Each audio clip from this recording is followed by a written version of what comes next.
the honor of introducing our final closing speaker. You'll hear from one of the best names in the financial services business. Tony Gordon is an MDRT member and a past president, a 36-year member with 35 top-of-the-table qualifications.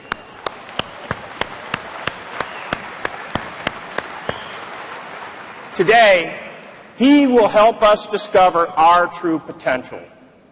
He is presented to MDRT audiences around the world and always is a crowd favorite among the members. Please welcome Tony Gordon.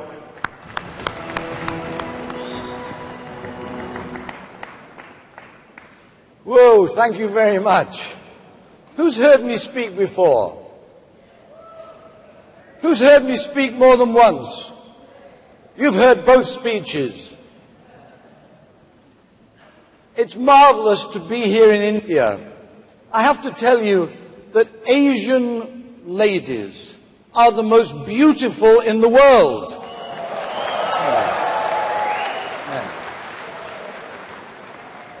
The men, however,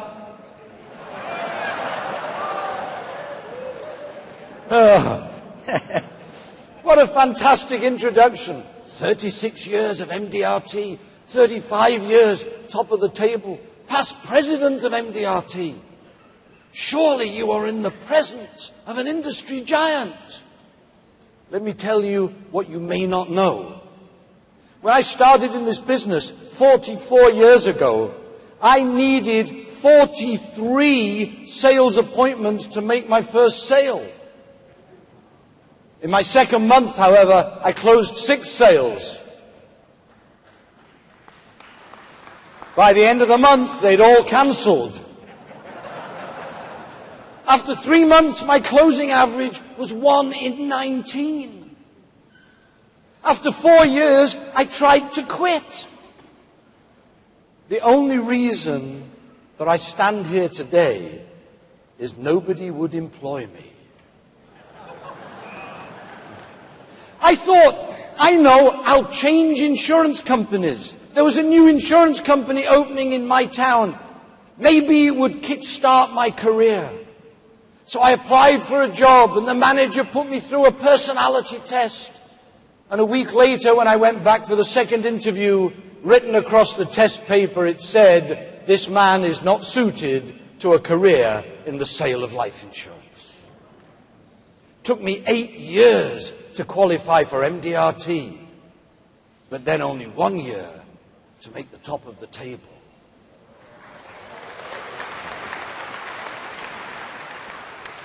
Maybe we all have some hidden potential that hopefully these 3 days will help us to release and to find. Now, why am I here? Because at MDRT we believe if we have grown because of others, we should help others grow because of us. The scientist Isaac Newton said, "If I have achieved anything at all with my life, it's because I've been able to stand on the shoulders of giants." At MDRT, we all have the opportunity to stand on the shoulders of giants. But why are you here? I know being here at this meeting beats the heck out of making calls. But what are you hoping to gain? Aren't we all looking for something from this meeting? Maybe an idea, maybe just one idea. Something we can take back to our businesses that will help us do what we do a little more successfully. Let me see if you agree with me. Well, let me give you the bad news. If we want our financial circumstances to change, we have to do something differently. When we go back to work after this meeting, if we continue to do what we've always done, we'll continue to be what we've always been, to make what we've always made. We cannot become what we want to become by remaining what we are. There's a friend of mine who likes to climb mountains. He says succeeding in the life insurance business is just like climbing a mountain. We have to have the courage to let go of something here. in order to reach up for something up here. The success of today, these last 3 days, does not depend upon what the speakers say. The success of this meeting depends on the ideas we take home and have the courage to put into practice. I'm talking about making changes.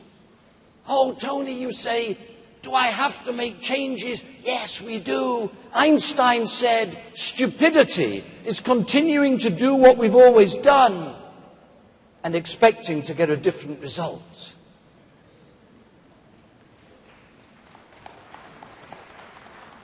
We don't have time for applause.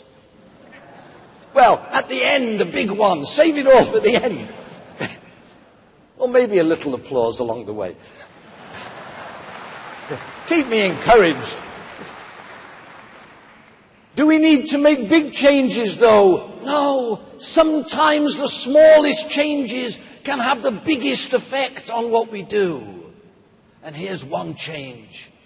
A simple change we can all make. Who would like to be seen by our clients and prospects as a professional? Then stop calling this the life insurance industry. It's maybe a business. It's certainly a profession. Let's call it what it is. Either a business or a profession. Either is okay. But an industry, it is not. We don't manufacture and we don't go home with grease under our fingernails. Let's call ourselves the professionals we are, and eventually our clients and prospects will begin to understand it. Now, it's been said that for success in any venture, we need vision and action. Action on its own is just passing time. And vision without action is daydreaming. But when we put vision and action together, we can change our lives. For us, our vision is in our goals. Let me tell you that no great achievement in any walk of life ever happens without it beginning as a vision, a dream in someone's mind. Do we have a dream, a vision? Do we know what we want to achieve from this business? What do we want for ourselves and for our families? Do we have a long-term goal? Do we know what we want to achieve with our careers? We need a career goal. How do I find a career goal? Take a quiet moment. A quiet moment. Maybe it's when we're traveling home from this meeting. And just imagine for a moment the day has come that we're going to retire from this business. And now, on our retirement day, as we look back on our career in this business, ask ourselves this question. When the day comes and I look back over my career, what do I want to see that will make me proud?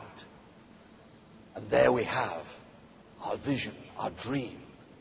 It gives us a destination, and with a destination we can plan a route. But if we don't know where we're going, we might end up somewhere we might not want to be.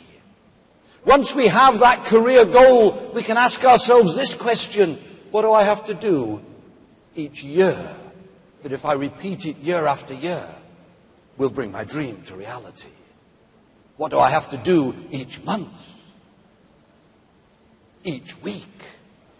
And if we have the courage, what do I have to do each day, which, if I repeat it day after day, will bring the dream into being? Yes, daily goals give us a sense of urgency to do now, today, what needs to be done today, to not put it off until tomorrow. When I first wanted to qualify for MDRT, I realized the only way I could qualify was if I made a sale every day. To make a sale a day, I needed 4 appointments. One of them would not be there, and one of the others would buy from me. I'd go to the first appointment, he'd want to think it over. I'd go to the next appointment. He'd be a client of my best friend. I'd go to the third appointment, he wouldn't be there. Does this ever happen to any of you? God help the 4th appointment, because because the goal is to do business today. Have the courage to set a daily goal. Now, most of us won't do it. It's hard to set daily goals. It's much easier to have a goal for the year. We only face failure once a year with a yearly goal. It's the 31st of December. If I can just remember where I put the piece of paper with my goal written down, I will know whether I've failed or succeeded this year. Have a daily goal. We have to go home at the end of every day. Ask ourselves a question. Did I succeed? Or did I fail today? It takes courage. But I will give you a guarantee. Those of us who have the courage to set daily goals will always, always be more successful than those who don't. Have the courage to set daily goals. After all, the more goals we reach, the easier it becomes to reach more goals. So if our vision is in our goals, where will we find? There are mosquitoes up here. Bring on the spray. Where was I? Where will we find our action? Our action is in our activity. Let me ask you a question. Please be honest with me. Who last month did not make as many sales calls as we should have made? Well, thank you for being so honest. Let me ask you another question. Whose commission check last month was less than we would have liked it to be? Oh, it's the same hands. Is this a coincidence? Of course not. For us, it will always be the case that this week's calls makes next week's commission. Activity. My first day in the life insurance business, I asked my boss, what do I have to do to guarantee I succeed? He said, make 15 appointments a week. I said, what if I only make 14 appointments in a week? He said, with 14 appointments, you might succeed.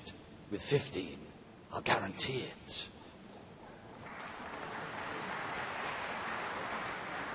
I went through my first 25 years in this business before I had the courage to make less than 15 appointments in a week.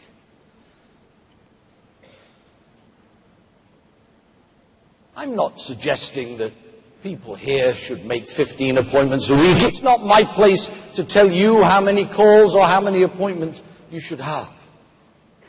But a tiny little bit of difference, tiny little extra effort. Let me share with you a story. The world's greatest Olympic athlete is an Englishman called Stephen Redgrave. Now, he hasn't won the most gold medals, but he's the only athlete in the history of the Olympic Games to win a gold medal at 5 consecutive Olympics. Imagine what it takes to be at the top of our chosen field for over 20 years. After Redgrave won his 5th gold medal, he was interviewed for British television. The interviewer said, what do you think makes you better than the others? He said, I think it's because I train on Christmas Day and my competitors don't. He isn't saying he worked twice as hard. They all trained on 364 days of the year. He trained on the 365th. A tiny little extra effort to keep him at the top of his chosen field. So however many appointments anybody here has each week, here's a suggestion for you. Make one more. That's all. Make one more appointment each week. Just think what will happen. That's 50 more appointments for the year. Maybe 35 of them will be there when we go to the meeting. At least 10 of them will buy from us.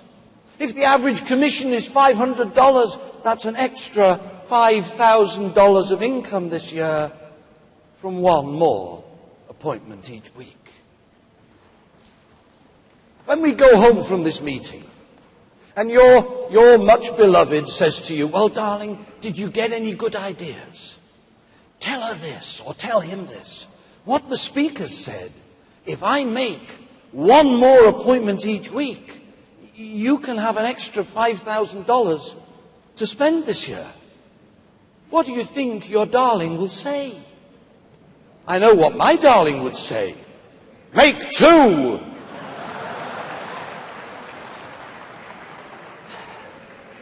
Now,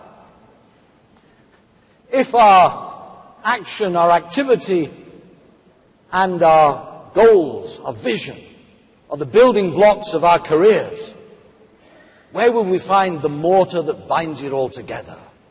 It's in our discipline. The difference between fulfilling our potential and not fulfilling it, between mediocrity and real success, is all in the word discipline. The most successful people in this world discipline themselves to do the things the less successful don't like doing. Now, I'm choosing my words carefully. I'm not saying the most successful people enjoy the things the less successful don't want to do. But we discipline ourselves to do those things, whether we enjoy doing them or not. Discipline. I have a client. Comes from the most humble background, and he built a business worth many, many millions of dollars. And I'd visit him every year, and he would sit behind his big desk in his big office, and on his desk would only ever be one piece of paper. And I asked him on one occasion what he kept on the piece of paper. He said, "Tony, it's the secret of my success." I said, "Please share it with me." He said, "It's very simple. Before I go home at the end of every day, I make a list of what I intend to do tomorrow. When I come in the morning, I start at the top of the list and work through to the end." Is this a new idea? No. How many people in this room have a piece of paper, a list on our desks of what we intend to do when we get back to work? Of course we all do. So I asked him the obvious question. I said, "What happens on those days you don't get to the bottom of your list?" And he said, "Tony, you weren't listening. Some days I get to go home early, and some days I have to work late, but I always finish what's on my list." Discipline, discipline, discipline. And please, never go home on a negative note. Anybody here had a really bad day ever? You know, one of those days when nothing goes right? When our best prospect, not only did he not buy, but he wasn't even there when we went to the meeting? Does this ever happen to anyone here? Of course it does. So what do? We go home, don't we? And our much beloved says, "How was your day, darling?" And we say, "It was terrible. It was so bad, nothing's going right for me. I think I must be in the wrong business." And what does our darling say? She says, "Well, you know, it's up to you, dear. I'll support whatever decision you make." And by the time we've slept on it overnight, if we can sleep, we wake up in the morning convinced we're in the wrong business. No, never go home on a negative thought. On those days when everything goes wrong, go back to the office. Make some calls until somebody says, "Yes, you can come and see me," until we make an appointment. Whether it's for the day after or for the week after, doesn't matter. But so we go home on a positive note. Now we go home and our darling says, "How was your day?" And we say, "Disappointing, but at least I did something to move my career forward."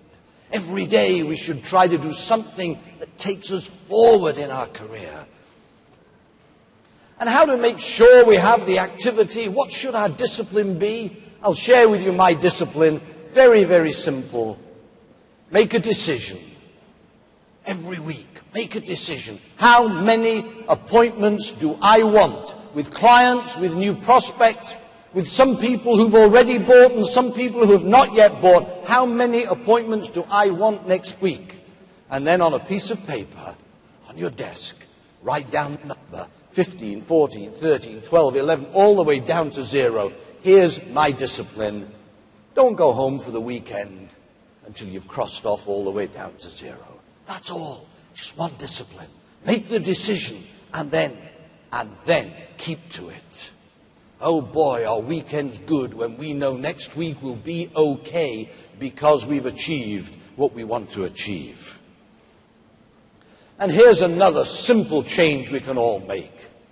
Stop telling people what they need and start asking them what they want. What our prospects want is always much greater than simply their needs. If, God forbid, if I don't make it home from this meeting, my family don't need the homes we have or the cars we drive. But I would want them to be able to live in the world I've created. When my younger daughter left home, I said to my wife, we don't need this big house anymore. Why don't we move into something more modest? And Eve said to me, we may not need this anymore, but this is where I want to live. She also said, you can move if you want to, but I'm staying.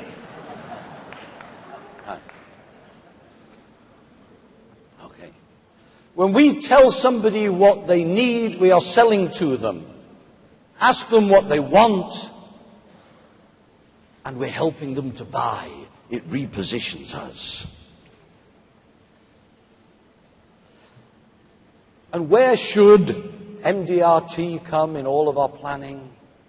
MDRT, to me, is a place of excellence. I know of no big producer anywhere in this world who does not give credit at some point in his career to an involvement with MDRT. You see, folks, we all work under self-imposed horizons. We work under limitations we place upon ourselves. MDRT helps us to see ourselves in a different light, helps us to raise those horizons. You see, what stops us achieving our true potential, the problems which assail us are not out there in the street. What stops us achieving our potential is in here. And by seeing ourselves in a different light, our horizons are raised. It's a little like this. Anybody here, now this is really a question for the men, I know, but anybody here play soccer? Ever? When we were kids, who played soccer? Who kicked a soccer ball around? Of course, most of us did. Okay, now here's a question. Is there anybody here in this audience who was good enough to get paid for it? To play professionally? Probably not.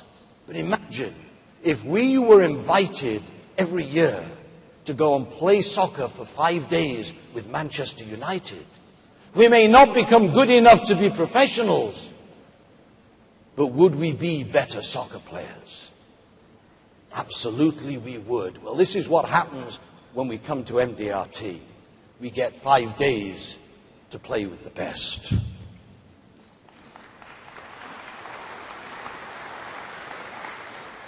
We have to have the courage to invest in our careers. It took me 8 years to qualify for MDRT. I was so thrilled. I thought, I have to go to the meeting. I went home and I told my wife, I said, darling, I've qualified for MDRT. She said, oh, yes. I said, yeah, I can go to the annual meeting. Oh, yes. I said, I'm going to Hawaii. She said, oh, no. We are going to Hawaii.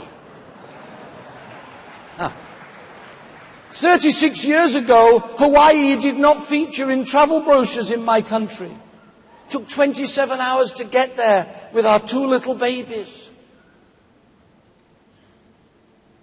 It cost me 20% of my previous year's income to go to my first MDRT meeting. Let me tell you, when we go to MDRT, it is not a cost. It is an investment in our careers. What did I learn? I learned the importance of self-belief.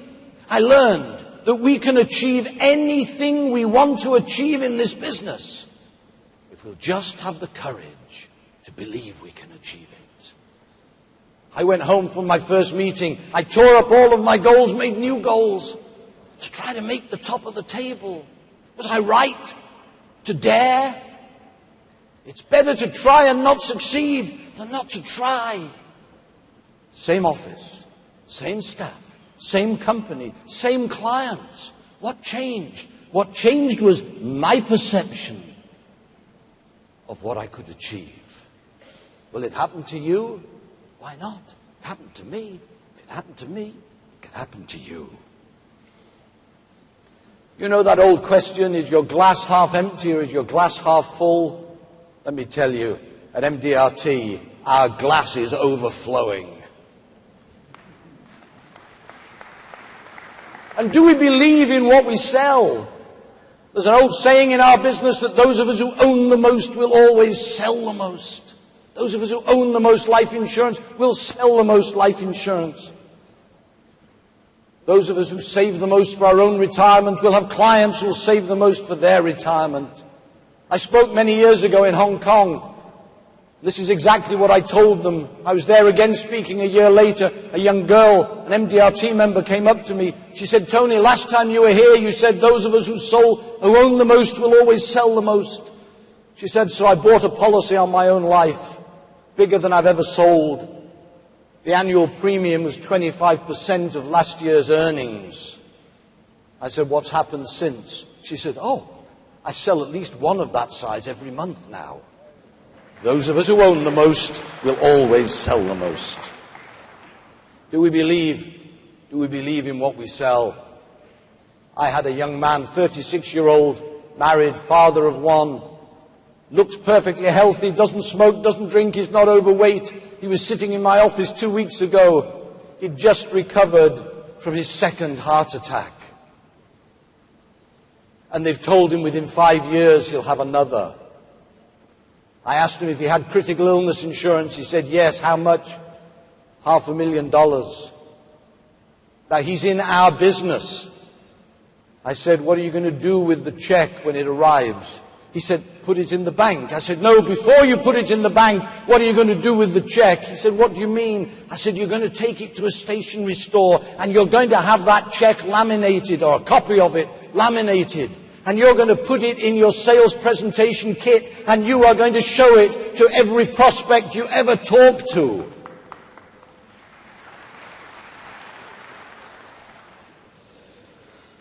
No one will ever place a higher value on us, folks, than we place upon ourselves. Believe in what we do. Do we believe in the inevitability of our success? It really is our self-belief which sets the parameters, the limits for our achievements. I'll share with you a story of self-belief. It's an Olympic Games story. The year was 1968. Mexico City. Something quite miraculous happened in the long jump. Now, in the long jump, when world records are broken, they're broken by this much, maybe half a centimeter at a time. And an American called Bob Beamon broke the world long jump record by 55 centimeters. Never again did he get even remotely close to it. It took 23 years before any other athlete managed to equal it. He wasn't even expected to win a medal.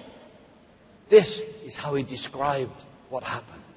When Bob Beamon prepared to jump, this was what he would do. He would stride down the runway to the jumping pit.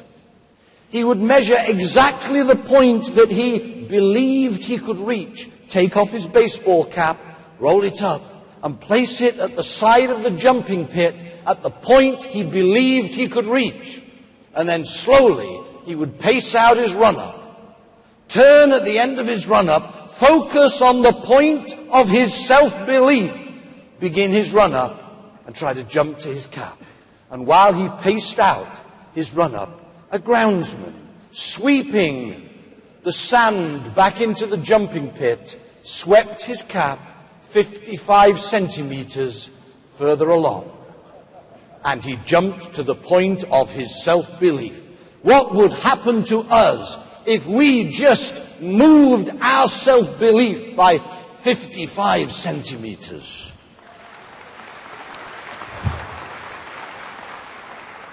People say, I'll believe it when I see it. No, in MDRT, we say we see it because we believe it. My last piece of advice for you is we have to take responsibility for our own success. Over 400 years ago, the English philosopher Francis Bacon wrote these words: The measure of a person's fortune lies in their own hands.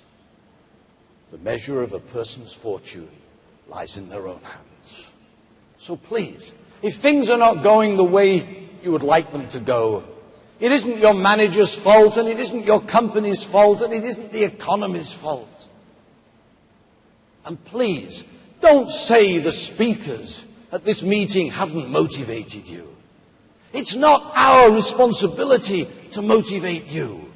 When I got out of bed this morning, my sole responsibility was to motivate me.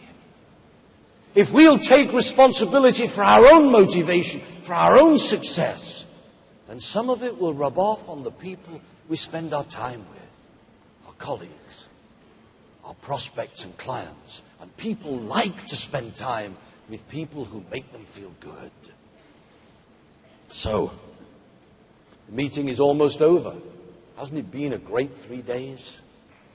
Yes.